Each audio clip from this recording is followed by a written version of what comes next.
कि मैंने अपना सब कुछ त्याग कर दिया इस देश के लिए, मैंने अपने खानदान को छोड़ दिया इस देश के लिए, मैंने सब कुछ छोड़ दिया। और अचानक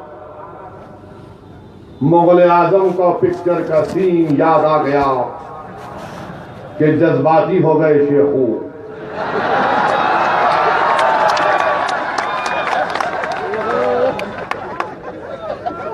वजीर आजम आंख बंद कर लिया, ऐसा मैं जैसा कर रहा हूं देखो। उतना तो अच्छा नहीं कर सकता थोड़ा। फिर ऐसा गिलास उठाए, पानी पिए। लोग बोल रहे ओह जज्बाती हो गए, इमोशनल हो गए, आंख में आंसू आ गए। हिंदुस्तान के वजीर आजम, काश आप जज्बाती हो जाते उन गरीबों को बैंकों के सामने खड़े होते देखकर, जो 8-8 घंटे से खड़े हुए हैं अपने पैसों के लिए। लाला की दुकान पे नहीं खड़े हैं, बैंक में खड़े हैं अपने पैसों के लिए, और फकीरों की तरह भीख मांग रहे हैं कि 2000 रुपए मुझे दे दो। काश आपकी आंख में आंसू आ जाते वजीर आजम, कि जिस घर में शादी होने का है उस बाप पर, उस मां पर क्या गुजर रही होगी।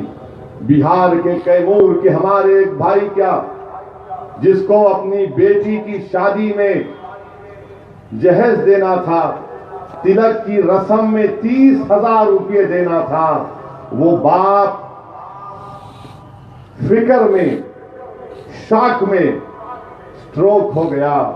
दवाखाने को लेकर गया तो डॉक्टरों ने कहा ये मुर्दा है, जिंदा नहीं है। काश आप इस बात पर हिंदुस्तान के वजीर आजम, आपकी आंख में आंसू आ जाते, मगर आंसू नहीं आए। मध्य प्रदेश में आज पीटीआई की न्यूज आई कि एक 70 साल बूढ़ा आदमी सिर्फ पैसे निकालने के लिए खड़ा रहा, लाइन में गिरकर हार्ट अटैक हुआ तो मर गया। काश वजीर आजम आपकी आंख में इसके लिए आंसू आ जाते। बंबई में एक शादीशुदा जोड़े के एक मां ने 8वें महीने में बच्चे को पैदा किया। दवाखाने ने कहा कि पुराने 500,000 नोट नहीं लेंगे। बहसम बैसी हो रही थी। जिस मां ने अपने पेट में 8 महीने बच्चे को रखा, जिस घर में खुशियां मनाई गई थी कि चलो आज हमारे घर में एक औलाद पैदा हो गई, आज वो मां अपनी औलाद से महरूम हो गई इसलिए कि उसका बच्चा मर गया। हिंदुस्तान के वजीर आजम की आंख में आंसू नहीं आए। मिस्टर मोदी, आप कह रहे हैं कि मैंने देश के लिए अपना सब कुछ त्याग किया। सुनो हिंदुस्तान के वजीर आजम, आपने कुछ नहीं किया। अगर इस देश के लिए किसी ने किया तो अंबेडकर ने किया। अगर एहसान जतलाना है तो अंबेडकर का जतलाना कि अंबेडकर में दूरअंदेशी थी, कि अंबेडकर ने महसूस कर लिया था कि 70 साल के बाद दलितों पर जुल्म बढ़ेगा, और इसीलिए अंबेडकर ने संविधान को इस तरीके से बनाया था। आज आप अंदाजा लगाइए मेरे भाई कि वजीर आजम कह रहे हैं कि मैंने देश के लिए सब कुछ त्याग कर दिया, घर छोड़ दिया, और फिर उसके बाद एक खामोशी ली। ऐसा दिख रहा था कि कोई पिक्चर में एक्टर को कह रहा है कि ऐसा डायलॉग बोल के एक 20 सेकंड खामोश हो जाना, फिर पानी का गिलास उठा के पीना। मैं महाराष्ट्र की गवर्नमेंट से फिर पूछ रहा हूं, केस तो नहीं बुक करेंगे ना? पहले लिख के बोल दिए बाबा ठीका ठिपाणी होना नहीं, किंवा इतर जाती धर्मान तीर्थ निर्माण हुए, असा विधान किंवा वक्तव्य होना नहीं। इसमें तो नहीं फंस रहा ना मैं साहब, मेरे को हैदराबाद जाने का है, 9 दिन से रोड पे हूं। आप अंदाजा लगाइए कि हमारे वजीर आजम क्या कर रहे हैं, और बोल रहे कि मैं ऐसा कर दिया। आप कोई एहसान नहीं करे मिस्टर प्राइम मिनिस्टर। हिंदुस्तान के गरीबों ने, मजलूमों ने, दलितों ने, आदिवासियों ने, तमाम ने आपको वोट दिया। हम मुखालिफत की और करेंगे आपकी दोबारा इंशाअल्लाह। जब तक जिंदा रहेंगे करते रहेंगे, लड़ते रहेंगे।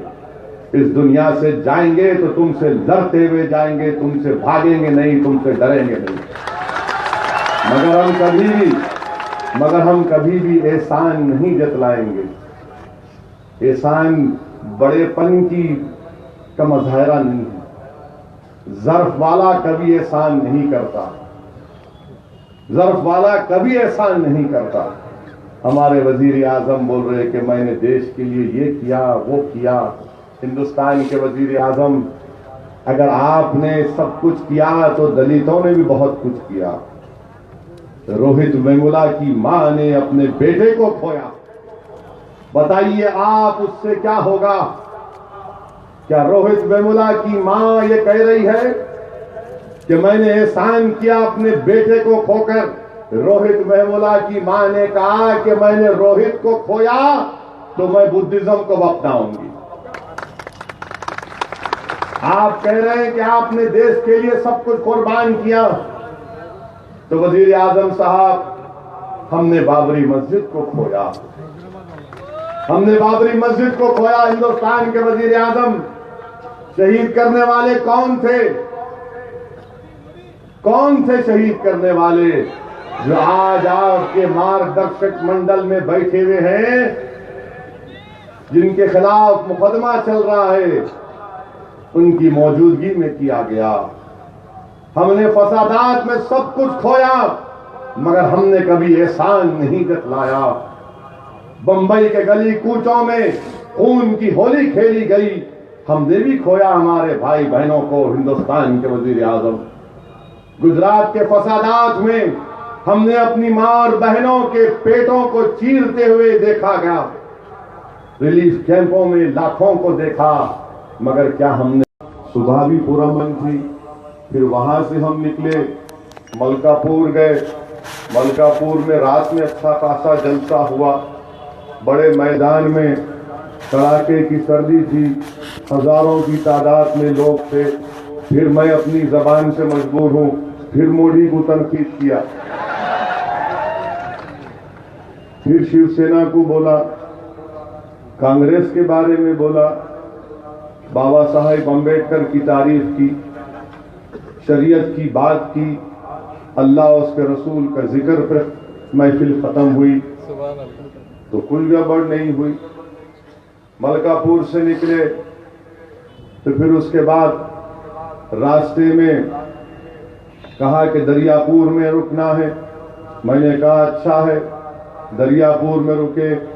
शाम में 4 बजे जलसा हुआ, कामयाब जलसा हुआ। फिर मैं जबान का गंदा, फिर मोदी को तनकीद किया, कुछ नहीं हुआ, नमाज पढ़ के चले गए। उसके बाद अमरावती पहुंचे तो अमरावती में लाखों की तादाद में फर्जंदाने तौहीद मौजूद थे।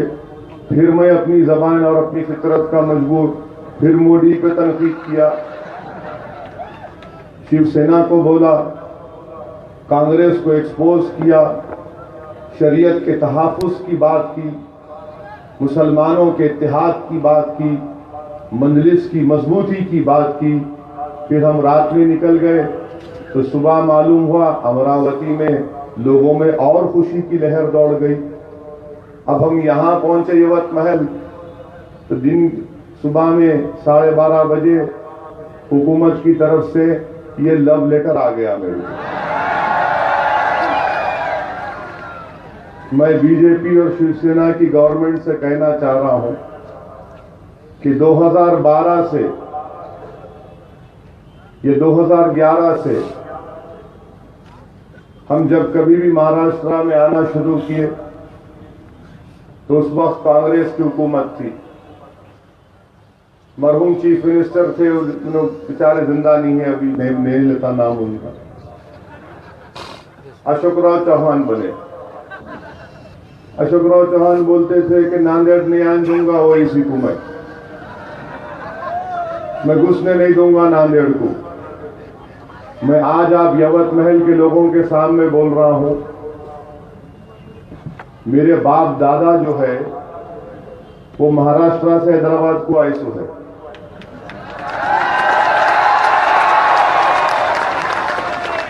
मेरे दादा के, मेरे ख्याल से परदादा की एक बहुत बड़ी ड्योढ़ी थी नांदेड़ में। हम लोग वहां के रहने वाले हैं। अशोकराव चौहान समझे नहीं,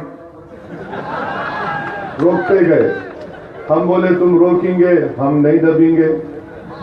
फिर हम गए और नांदेड़ में इलेक्शन जीता तो कांग्रेस की हवा निकल गई। औरंगाबाद गए तो औरंगाबाद में 3-3 मरतबा मेरे को रोक दिए। जलसा कल है, आज सुबह में पुलिस वाले आ जाते थे। मालेगांव में इफ्तार की दावत में गया तो हालत रोजा में हो तो नोटिस ला के दे दिए। मैं बोला भाई रोजा खोलने जा रहा हूं, तो बोले तकरीर नहीं करना तुम। मैं बोला इशारों से करूं, आ ओ आ। तो बोले नहीं वो भी नहीं कर सकते। मैं बोला ठीक है, खजूर खा ले के रोजा खोल लूं। बोले हाँ रोजा खोल लो, भीड़ नको जमा करो। बोला मेरे हाथ में नहीं है, अल्लाह मेरे जबान में मकनातीस पैदा किया, मैं क्या करूं। ऐसा ही करते करते करते हर जगह रोकते गए कांग्रेस वाले। इन्होंने आना, इन्होंने आना, इन्होंने आना, मगर मैं जाते गया, आते गया, पहुंचता गया। हुआ क्या, रोकने वाले खुद चले गए, मगर मैं आज भी यहां खड़ा हुआ हूं। तो मैं बीजेपी शिवसेना गवर्नमेंट से बोलना चाह रहा हूं, मेरे पीछे क्यों पड़े हुए भाई आप? कांग्रेस के लीडर आते, उनको क्यों नोटिस नहीं देते आप? उनसे आपका क्या रिश्ता है, उनसे आपको क्या मोहब्बत है? तो मालूम हुआ कि कांग्रेस वाले कुछ बोलते ही नहीं ना, मुंह में जबान है मगर वो तासीर नहीं है जो दिलों तक पहुंच सके।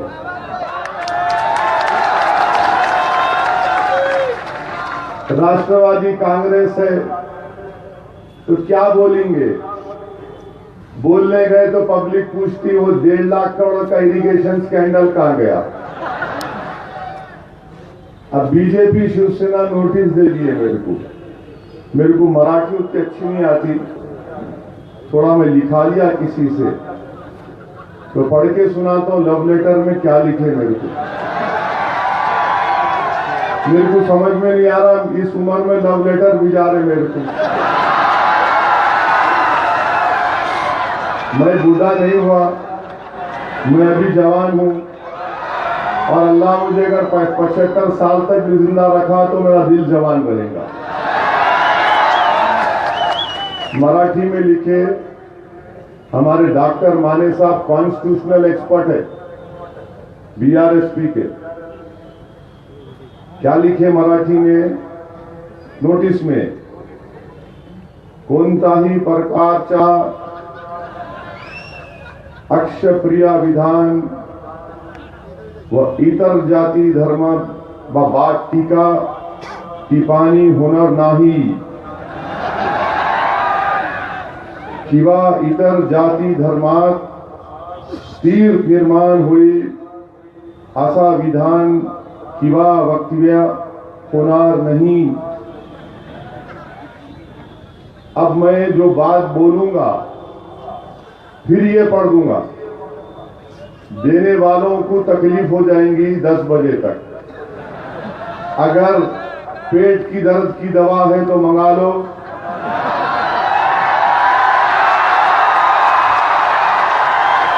हाजिमे की दर्द की दवा है तो मंगा लो। अगर पेचिश हो गई मेरी तकरीर के बाद तो मैं जिम्मेदार नहीं। सर में दर्द हो गया तो मैं जिम्मेदार नहीं। अब सर के दर्द, पेट के दर्द, पेचिश पे तो केस ने भुगता मेरे पे। सवाल ये पैदा होता है मेरे भाई, ये इलेक्शन है, मुझे नोटिस अगर देना था तो महाराष्ट्र की स्टेट इलेक्शन कमीशन बोलती पुलिस को तुम दो, मगर हुकूमत की तरफ से नोटिस दे दिए मेरे को। मेरे भाई, मैं कौन सा बुरा आदमी हूं? मैं क्या गुनाह किया अब तक? अल्हम्दुलिल्लाह महाराष्ट्र में जहां कहीं भी मेरे जलसे हुए, अल्लाह के फजलो करम से वो कामयाब हुए, अमन रहा। और मैं पुलिस के आला अहदेदार से भी कहा कि आप जाइए, इंशाअल्लाह अमन रहेगा। हम अमन को खराब करने नहीं आए, हम यवतमहल के अमन को मजबूत करने को आए। हम हिंदू मुसलमानों में नफरत पैदा करने को नहीं आए, हम मुसलमान, दलित और ओबीसी के दिलों को मिलाने के लिए आए। हम यवतमहल में एक इनकलाब बर्पा करने को आए। हम यवतमहल के मुस्लिम और दलित बस्तियों को जो डार्क जोन कर दिया गया, उसको लाइट जोन करना चाहते हम। अंधेरे इलाकों को रोशनी में तब्दील करना चाहते। जहां पर पीने का पानी नहीं है, वहां पानी पिलाना चाहते। और जब कामयाब हो जाएंगे तो मुसलमान दलित बस्तियों को भी पानी पिलाएंगे, और कांग्रेस, शिवसेना, बीजेपी भी कोई पानी पिलाएंगे। पानी पिला पिला के तड़पाएंगे इंशाअल्लाह। हमको नोटिस दे रहे। क्या भाई साहब, पूरे महाराष्ट्र में आपको कोई दूल्हे भाई नजर आए? नहीं आए, मैं नजर आया। ये लव लेटर दिए तो अब हमारे घर में क्या सोचना। 8 दिन से बाहर हूं, ऊपर से बदनाम करते मुसलमान, 2-2 शादियां करते। मेरे को भी घर जाना है भाई, मैं डर तो अपने घर में, बाहर बहुत मर्द बनता हूं, घर में नहीं बन सकता मैं। हमारे को लव लेटर दे दिए, वो ट्विटर पे कोई डाल दिए, इनको लव लेटर मिला। तो हैदराबाद से इंक्वायरी आई, ये कौन सा लव लेटर इस उम्र में? मेरे को समझ में नहीं आता कि आखिर हमारे को ही क्यों लव लेटर। क्या आप कभी शिवसेना के लीडर को लव लेटर देंगे? नहीं देते। नहीं, उन्होंने तो उनके दूल्हे भाई है ना, उनको नहीं दे सकते। उनको कहां दे सकते भाई? उन्होंने तो माई बाप है, हमको ही पीछे। ये समझ में नहीं आता। मैं आया यहां पर कि भाई यवतमहल में, ये बस्तियों में अच्छे काम होना, स्कूल होना। आदिवासी जिला है, आदिवासियों की जमीन पर गैर आदिवासी को जमीन दे रहे। आदिवासियों के स्कूल में आदिवासी बच्चियों को उनका जिनसी इस्तेसाल हो रहा। अब मैं पूछना चाह रहा हूं, क्या ये सब बोलना कोणताही प्रकारच्या अक्षप्रिय विधान व इतर जाती धर्माबाबत टीका टिप्पणी होणार नहीं? ये है क्या उसमें? आप बोलो, आता क्या? मैं जो कुछ बोला उसमें आता क्या? फिर आप बताइए, मैं कौन सी बात कर रहा हूं भाई? मैं जमीन के अंदर की, आसमान की बात नहीं कर रहा हूं। मैं यवतमहल के सरजमीन पर रहने वाले गयूर लोगों के मसाइल की बात करने आया हूं। हम ये बताने आए हैं कि हमारा बीआरएसपी से इत्तेहाद है। हम ये बताने आए हैं कि हमारी दलित बहन को कामयाब करो। हमारी बहन एमए पीएचडी पढ़ी लिखी भी है। इससे पढ़ी लिखी कोई कैंडिडेट दिखाओ मेरे को।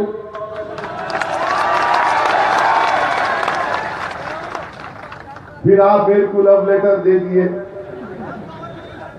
मेरे भाई, अगर मैं मोदी के खिलाफ बोला तो क्या मेरे पे केस बुक कर देंगे आप? अगर मैं बीजेपी के खिलाफ बोलूंगा तो क्या केस बुक कर देंगे मेरे पे आप? अगर मैं शिवसेना के खिलाफ बोलूंगा तो क्या केस बुक कर देंगे? मेरे भाई, हम तो मिस्टर मोदी से बोलना चाह रहे, आपकी हुकूमत 2.5 साल से है मिस्टर मोदी, बहुत तकलीफ हुई, पूरी पब्लिक परेशान है। और फिर आप देखो मेरे भाई, आज हिंदुस्तान के वजीर आजम गोवा में तकरीर कर रहे थे। तकरीर करते हुए ने कहा, बल्कि जापान में तकरीर करते हुए हंसते हुए कहा, रात के 8 बजे 500 रुपये चले।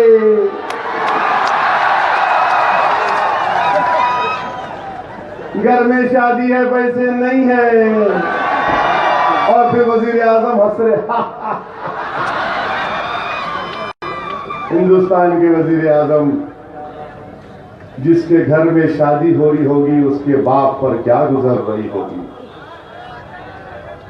जिसके बाप को अपनी बेटी की शादी करना है, जिस भाई को अपनी बेटी के शादी के पैसों का इंतजाम करना है, आप हंसकर उनकी गुर्बत का मजाक उड़ा रहे हैं वजीर आजम साहब।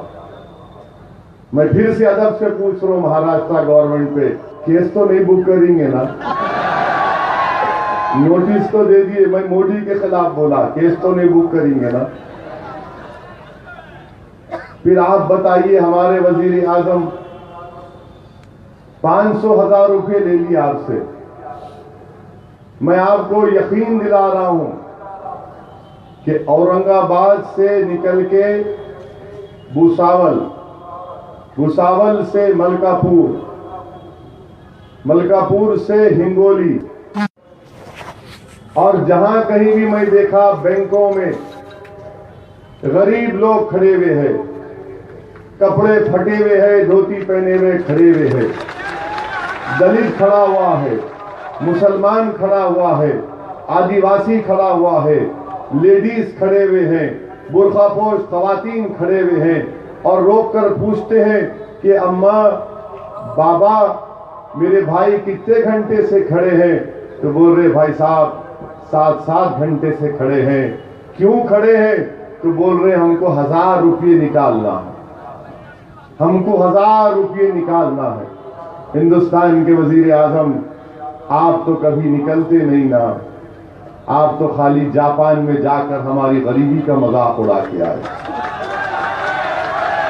एटीएम में पैसे नहीं है, बैंक में पैसे नहीं है, पब्लिक बेकाबू है, मोदी जापान में है। अब आ गए जापान से तो गोवा में तकरीर करते हुए बोल रहे, हिंदुस्तान के वजीर आजम हिंदुस्तान की आवाम पर अपना एहसान जता रहे हैं। हिंदुस्तान का कोई ऐसा वजीर आजम नहीं गुजरा जिसने आवाम पर एहसान जताया।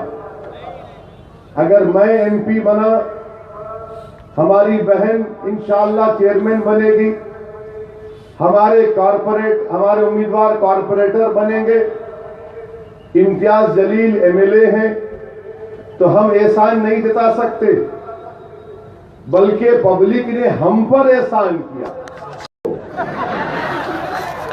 हमारे आदिवासी भाइयों की तहजीब अलग है। मैं अखबार में पढ़ा था कि महाराष्ट्र में जो गोंड लोग हैं, उन्होंने कलेक्टर को एक रिप्रेजेंटेशन दिया कि हमको तकलीफ होती जब रावण को जलाते, रावण हमारे लिए खुदा के बराबर है, आप नहीं जलाना। ये हिंदुस्तान की तहजीब है, ये हिंदुस्तान का प्लुरलिज्म है, ये हिंदुस्तान की डाइवर्सिटी है, ये हिंदुस्तान की खूबसूरती है, ये हिंदुस्तान की सारी दुनिया में पहचान है कि लोग राम को भी मानते और रावण को भी मानते, लोग रावण को मानते, राम को मानते, अल्लाह को भी मानते, लोग गुरु नानक को भी मानते, लोग ईसा को भी मानते। यह हिंदुस्तान की खूबसूरती है, यह हिंदुस्तान की डाइवर्सिटी है। और बीजेपी क्या बोल रही है कि नहीं नहीं, एक ही मजहब रहेगा, बाकी सब पीछे हट जाना। इस पे तो केस नहीं बुक करेंगे ना। फिर बोलेंगे, क्या बोलेंगे? किंवा इतर जाती धर्मान तीर निर्माण हुए असा विधान किंवा वक्तव्य होणार नहीं। मैं डाइवर्सिटी की बात कर रहा हूं, बंच ऑफ थॉट गोलवालकर या हेगडेवर डॉक्टर जी की बात नहीं कर रहा हूं। मैं ये बोल रहा हूं कि हमारी शरीयत से आपको इतनी मोहब्बत कहीं को है भाई? इतनी फिक्र क्यों है आपको?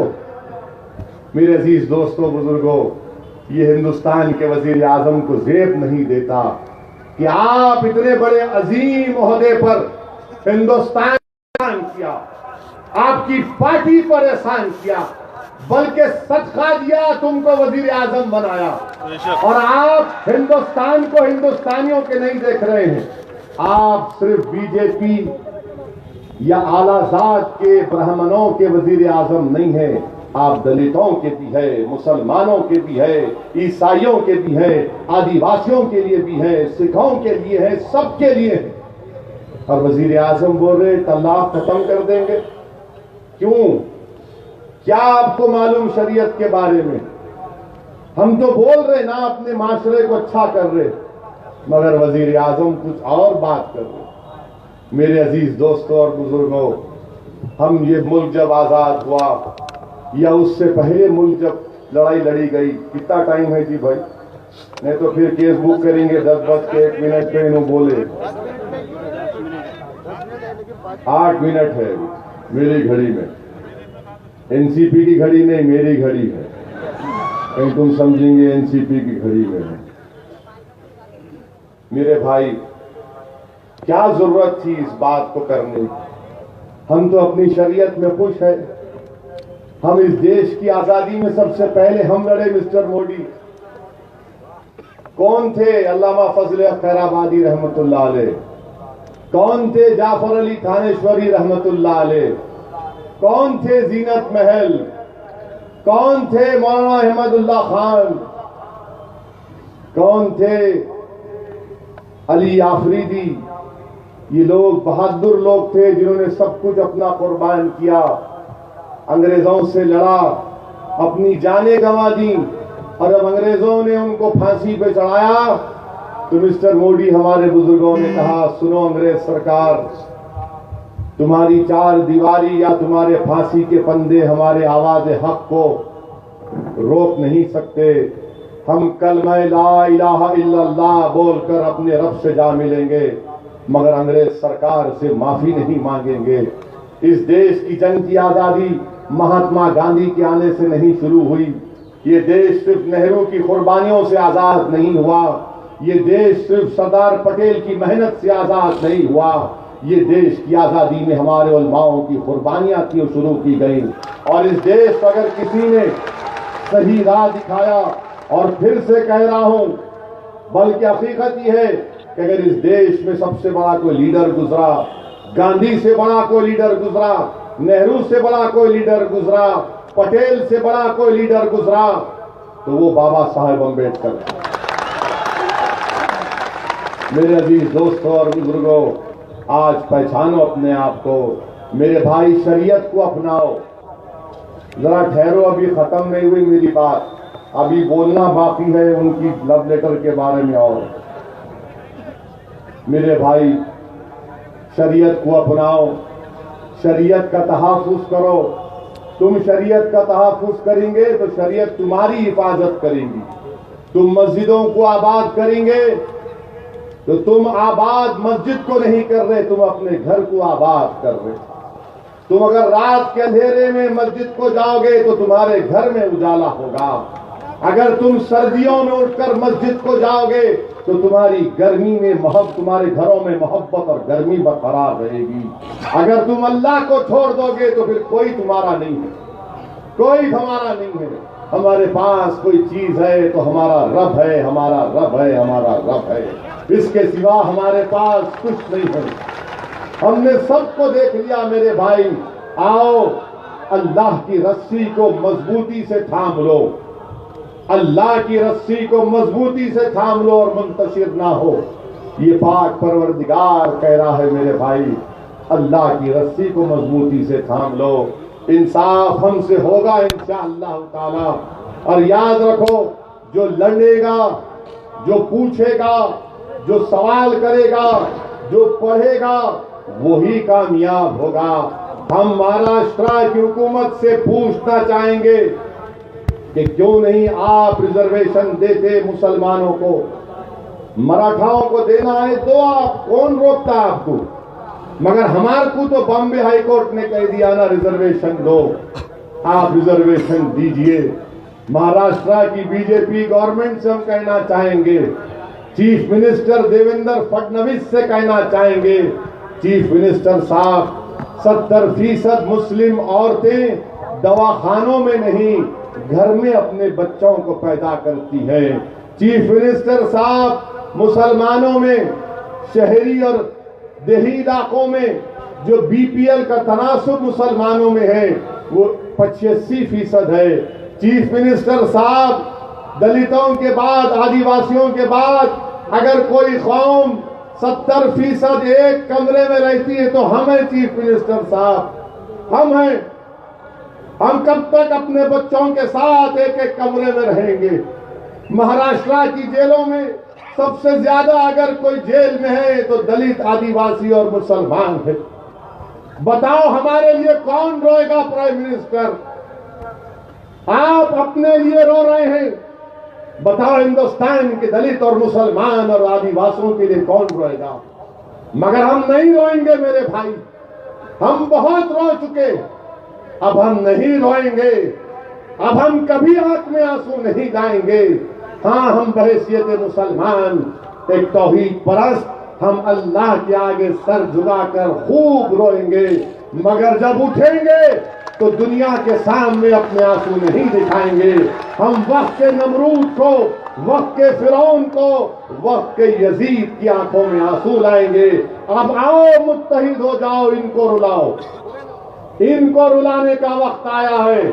हम अब बहुत रोए, अब तो हमारी आंखों में आंसू भी नहीं निकलते। इतना रो चुके हम कि अब आंसू भी नहीं निकलते।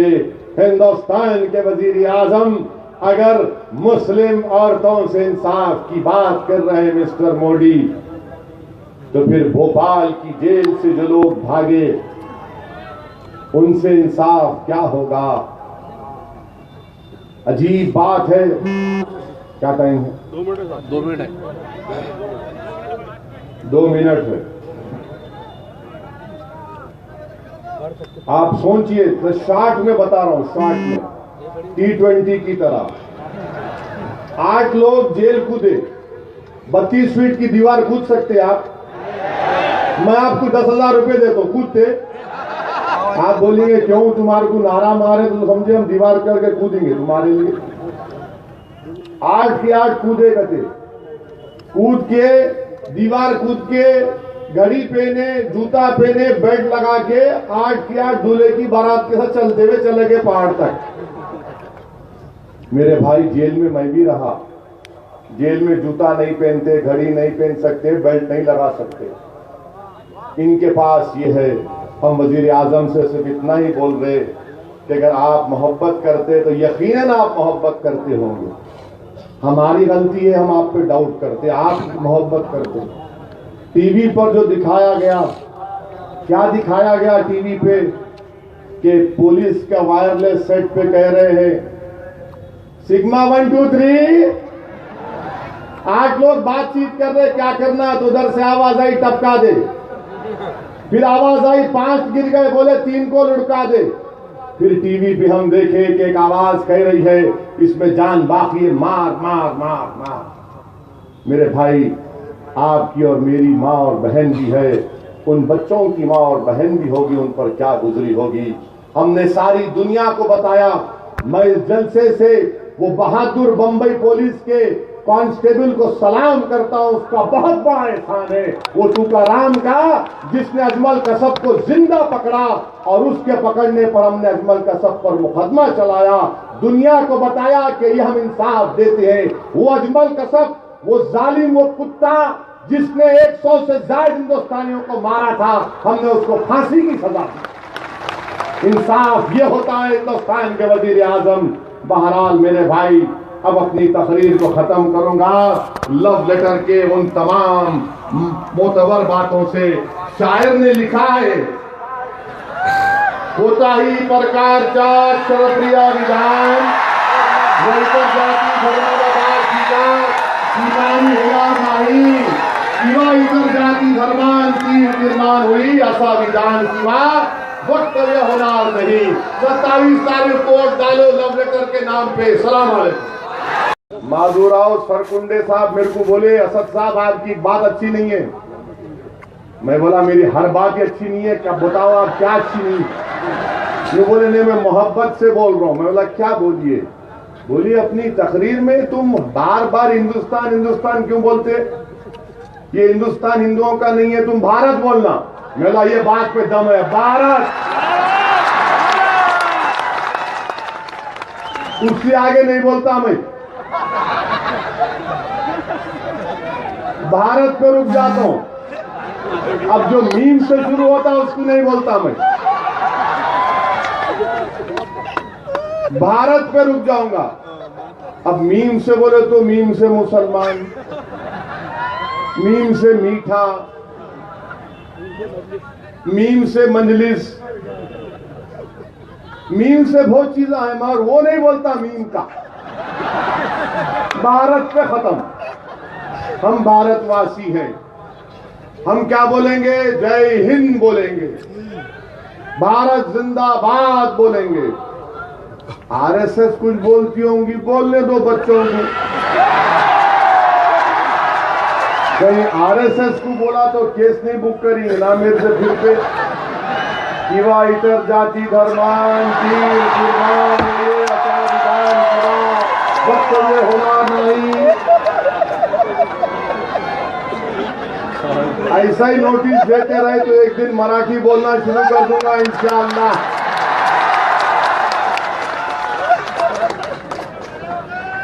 खामखा मुंह को लगते हमारे।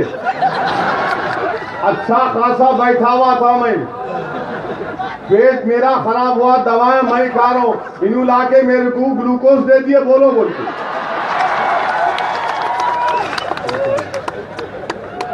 विश्वास से बोलते, मुंह को नहीं लगना इन लोगों के। मेरे भाई, ये अजीब व गरीब हालात से मुल्क गुजर रहा है। आज हर घर परेशान है, और हमारा मुल्क तो माशाल्लाह भारत, कोई हैदराबाद में बंबई में बोल दिया नमक चले गई, नमक चले, कूद रहे, नमक कहां गई, नमक कहां गई, नमक लाओ, नमक लाओ, नमक लाओ। ये कौन से नमक हराम पैदा हो गए, नमक को किल्लत पैदा करे।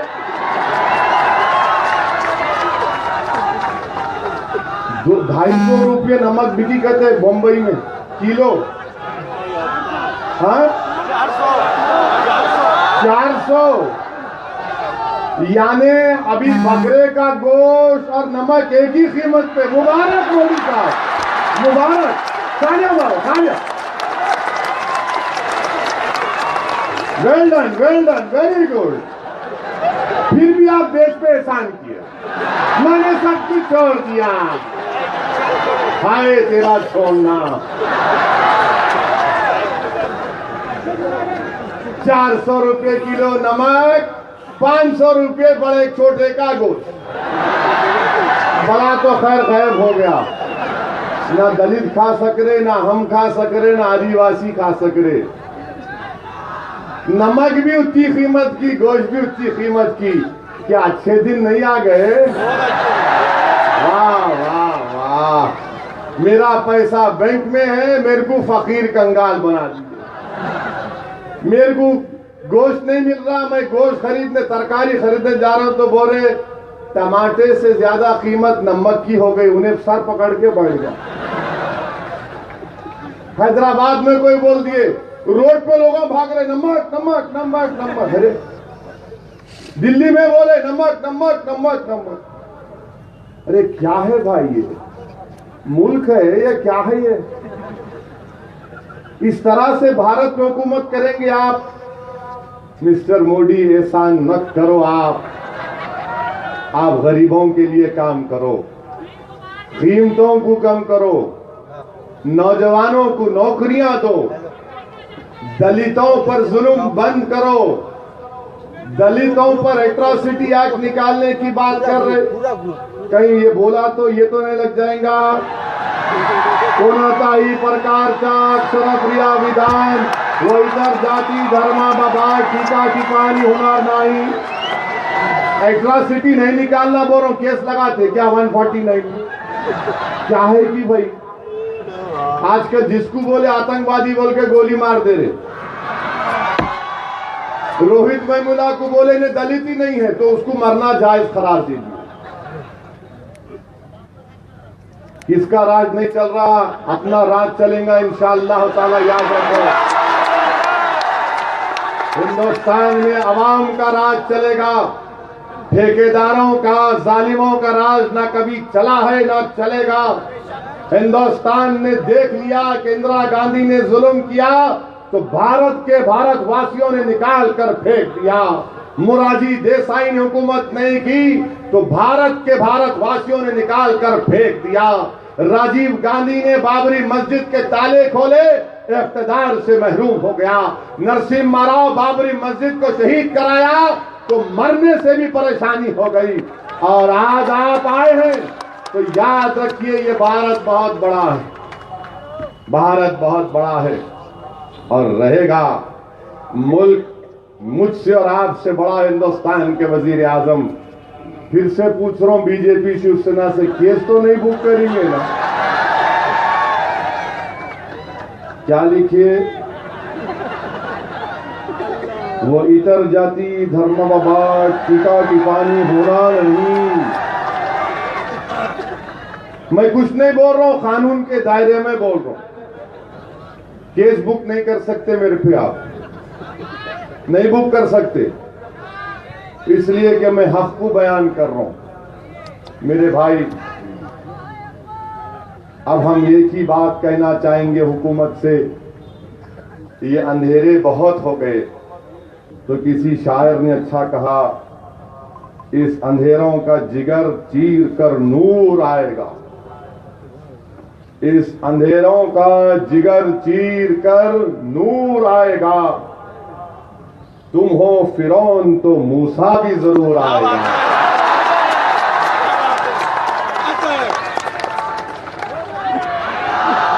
इस अंधेरों का जिगर चीर कर नूर आएगा। Mr Modi, Mr Modi, Mr BJP, Mr RSS, Mr Shiv Sena, Mr Congress, Mrs Congress also and everyone जो दलित मुस्लिम आदिवासी पे जुल्म कर रहे, सुनो इस अंधेरों का कि मैंने अपना सब कुछ त्याग कर दिया इस देश के लिए। मैंने अपने खानदान को छोड़ दिया इस देश के लिए। मैंने सब कुछ छोड़ दिया और अचानक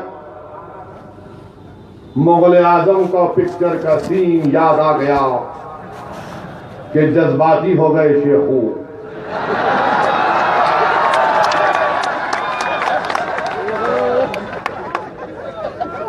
वजीर आजम आंख बंद कर लिया, ऐसा मैं जैसा कर रहा हूं देखो। उतना तो अच्छा नहीं कर सकता हूं, थोड़ा फिर ऐसा गिलास उठाए, पानी पिए। लोग बोल रहे ओह जज्बाती हो गए, इमोशनल हो गए, आंख में आंसू आ गए। हिंदुस्तान के वजीर आजम, काश आप जज्बाती हो जाते उन गरीबों को बैंकों के सामने खड़े होते देखकर, जो 8-8 घंटे से खड़े हुए हैं अपने पैसों के लिए। लाला की दुकान पर नहीं खड़े हैं, बैंक में खड़े हैं अपने पैसों के लिए और फकीरों की तरह भीख मांग रहे हैं कि 2000 रुपए मुझे दे दो। काश आपकी आंख में आंसू आ जाते वजीर आजम कि जिस घर में शादी होने का है उस बाप पर, उस मां पर क्या गुजर रही होगी। बिहार के कैमूर के हमारे एक भाई क्या, जिसको अपनी बेटी की शादी में जहेज देना था, तिलक की रस्म में 30,000 रुपये देना था, वो बाप फिक्र में, शॉक में स्ट्रोक हो गया। दवाखाने को लेकर गया तो डॉक्टरों ने कहा ये मुर्दा है, जिंदा नहीं है। काश आप इस बात पर हिंदुस्तान के वजीर आजम, आपकी आंख में आंसू आ जाते, मगर आंसू नहीं आए। मध्य प्रदेश में आज पीटीआई की न्यूज आई कि एक 70 साल बूढ़ा आदमी सिर्फ पैसे निकालने के लिए खड़ा रहा, लाइन में गिरकर हार्ट अटैक हुआ तो मर गया। काश वजीर आजम आपकी आंख में इसके लिए आंसू आ जाते। बंबई में एक शादीशुदा जोड़े के एक मां ने 8वें महीने में बच्चे को पैदा किया। दवाखाने ने कहा कि पुराने 500,000 नोट नहीं लेंगे। बहसम बहसी हो रही थी। जिस मां ने अपने पेट में 8 महीने बच्चे को रखा, जिस घर में खुशियां मनाई गई थी कि चलो आज हमारे घर में एक औलाद पैदा हो गई, आज वो मां अपनी औलाद से महरूम हो गई इसलिए कि उसका बच्चा मर गया। हिंदुस्तान के वजीर आजम की आंख में आंसू नहीं आए। मिस्टर मोदी, आप कह रहे हैं कि मैंने देश के लिए अपना सब कुछ त्याग किया। सुनो हिंदुस्तान के वजीर आजम, आपने कुछ नहीं किया। अगर इस देश के लिए किसी ने किया तो अंबेडकर ने किया। अगर एहसान जतलाना है तो अंबेडकर का जतलाना कि अंबेडकर में दूरअंदेशी थी, कि अंबेडकर ने महसूस कर लिया था कि 70 साल के बाद दलितों पर जुल्म बढ़ेगा और इसीलिए अंबेडकर ने संविधान को इस तरीके से बनाया था। आज आप अंदाजा लगाइए मेरे भाई कि वजीर आजम कह रहे हैं कि मैंने देश के लिए सब कुछ त्याग कर दिया, घर छोड़ दिया, और फिर उसके बाद एक खामोशी ली। ऐसा दिख रहा था कि कोई पिक्चर में एक्टर को कह रहा है कि ऐसा डायलॉग बोल के एक 20 सेकंड खामोश हो जाना, फिर पानी का गिलास उठा के पीना। मैं महाराष्ट्र की गवर्नमेंट से फिर पूछ रहा हूं, केस तो नहीं बुक करेंगे ना? पहले लिख के बोल दिए, बाबा ठीका ठिपानी होना नहीं, किवा इतर जाति धर्मान तीर्थ निर्माण हुए, असा विधान किवा वक्तव्य होना नहीं। इसमें तो नहीं फंस रो ना मैं साहब, मेरे को हैदराबाद जाने का है, 9 दिन से रोड पे हूं। आप अंदाजा लगाइए कि हमारे वजीर आजम क्या कर रहे हैं, और बोल रहे कि मैं ऐसा कर दिया। आप कोई एहसान नहीं करे मिस्टर प्राइम मिनिस्टर। हिंदुस्तान के गरीबों ने, मजलूमों ने, दलितों ने, आदिवासियों ने, तमाम ने आपको वोट दिया। हम मुखालिफत की और करेंगे आपकी दोबारा इंशाअल्लाह। जब तक जिंदा रहेंगे करते रहेंगे, लड़ते रहेंगे। इस दुनिया से जाएंगे तो तुमसे लड़ते हुए जाएंगे, तुमसे भागेंगे नहीं, तुमसे डरेंगे नहीं। मगर हम कभी भी एहसान नहीं जतलाएंगे। एहसान बड़ेपन की का मज़ाहिरा नहीं है। ज़र्फ वाला कभी एहसान नहीं करता, ज़र्फ वाला कभी एहसान नहीं करता।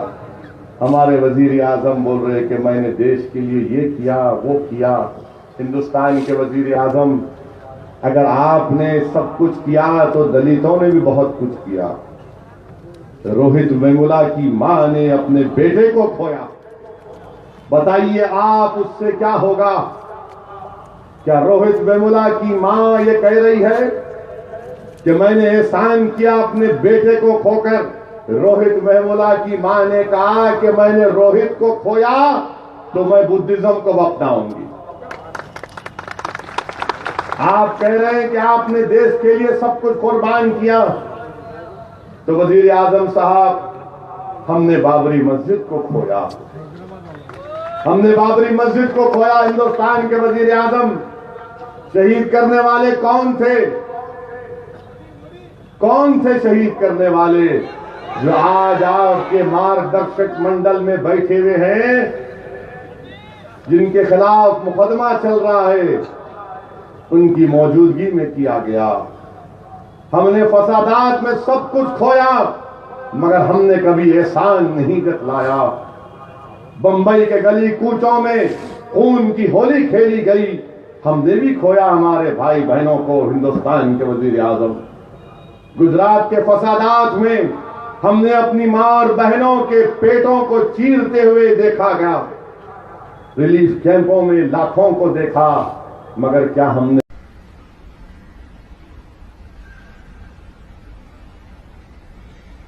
मेरे देशवासियों, मैंने घर, परिवार,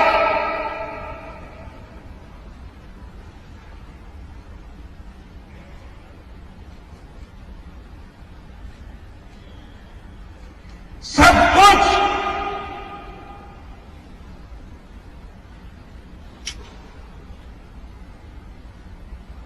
देश के लिए छोड़ा।